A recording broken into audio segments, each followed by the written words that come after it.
Hello, good morning. आज आपण Sunday special Khandeshi पद्धतीने डाळबाटी बनवणार आहोत.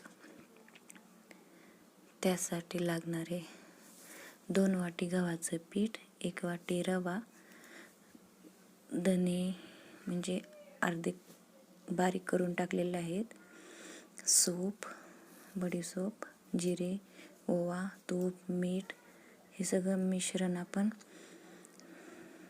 मिक्स करून ह्याचा एक उंडा तयार करून घेणार आहोत. थोडं पाणी जास्तच घालायचं म्हणजे रवा फुलतो चांगला. 10-15 मिनटं झाकून ठेवून म्हणजे पुन्हा घट्टपणा येतो त्याला. हे बघा, अशा पद्धतीने झालेलं आहे. थोडं पाणी टाकून आपण झाकून ठेवूया ह्याला. तोपर्यंत डाळीची तयारी करूया. अर्धी वाटी मुगाची डाळ आणि अर्धी वाटी तुरीची डाळ, त्यात थोडीशी हळद घालून घेऊया आणि थोडं तेल घालूया आणि कुकरला 3 शिट्ट्या होऊन घेऊया.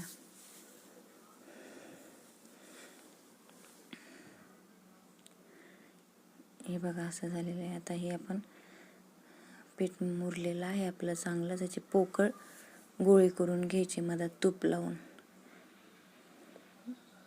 घट्टसर नाही, मधात अशी पोकळपणा आलेला पाहिजे म्हणजे छान आपली डाळबाटी छान तळल्यानंतर दिसते, चांगली होते. हे बघा, इडली पात्रात मी लावून घेतलेलं आहे. डाळ पण तयार झालेली आहे. तोपर्यंत डाळबाटी वापरून निघतात बाट्या.